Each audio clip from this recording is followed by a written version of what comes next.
So let's talk about the crown.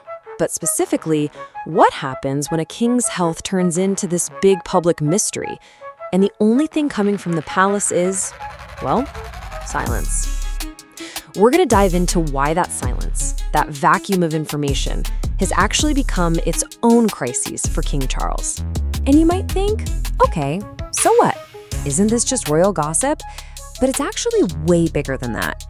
See, the monarch is supposed to be this symbol of stability, right? So when their health suddenly becomes a huge question mark, that very stability gets shaken. And the consequences? They're very, very real. The best way to think about it is like a ripple effect. A single stone of uncertainty is dropped, but it doesn't just make a little splash. Oh no, the waves spread out and they touch everything, from what people are saying on the street all the way up to international politics. All right, so Section 1, a king's health in question. It all starts with these whispers, Reports of a lot of unusual activity at the palace start trickling out. But here's the key part. There are no concrete details, none. And that creates this perfect storm, this vacuum that just sucks in all the public's anxiety. Okay, on to Section 2, the palace's wall of silence. So with all this concern bubbling up, what does Buckingham Palace say? Absolutely nothing. And this is where it gets really fascinating. Because, in our 24/7 world, when you don't say anything, that doesn't make the story go away. The silence becomes the story. And what you end up with is this huge divide. On one side, you have the official palace line, which is basically a locked door with a sign that says undisclosed. But on the other side, social media just explodes with speculation. It's a perfect example of that old saying, a vacuum never stays empty for long.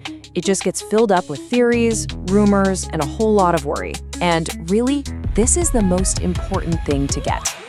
The silence isn't just a lack of news. The silence is the news. It becomes this massive signal, a significant development all on its own.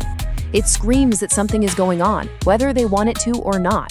So, Section 3, a reign under pressure. Remember that ripple we talked about? Well, where does that first wave hit? It slams right into the foundation of the king's reign. It puts this immense pressure on the monarchy's stability and really starts to shake how the public sees the whole institution. You have to understand, this is a huge test for King Charles. I mean, his reign was already starting on kind of shaky ground, right? Public perception was still settling after a pretty complex transition. So this prolonged silence about his health, it does more than just raise a few eyebrows. It genuinely risks destabilizing the whole thing, especially when the monarchy is already in such a delicate phase. And at the end of the day, it all boils down to this one simple truth about the modern monarchy.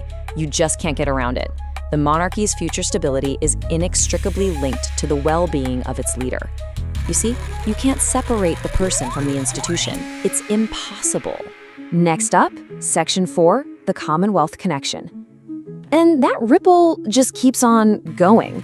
It's now crossing oceans, reaching all 56 nations of the Commonwealth. And for them, King Charles isn't some distant historical figure. No, he's their official leader. So just imagine, for this huge globe-spanning organization, any little question about their leader's health creates instant instability.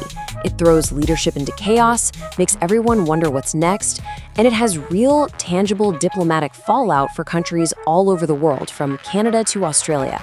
You better believe they are all watching this very, very closely.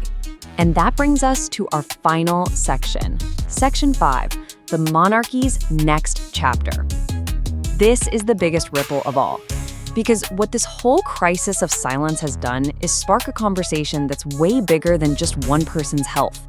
It's forcing everyone to ask some really fundamental, almost existential questions about the future of the crown itself. And just like that, everything is on the table. It starts with the practical stuff like, okay, what's the succession plan? But that quickly spirals into bigger questions about the family's public image. And from there, it's a direct line to the ultimate question. What is the point of the monarchy in a modern 21st century Britain? What is its role?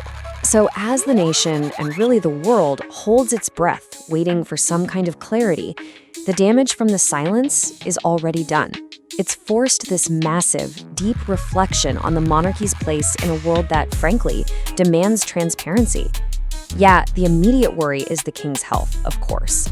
But this whole episode has pulled back the curtain on a much bigger challenge for the institution, its ability to survive, to stay relevant.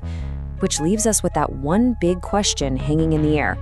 What does this moment truly mean for the future of the crown?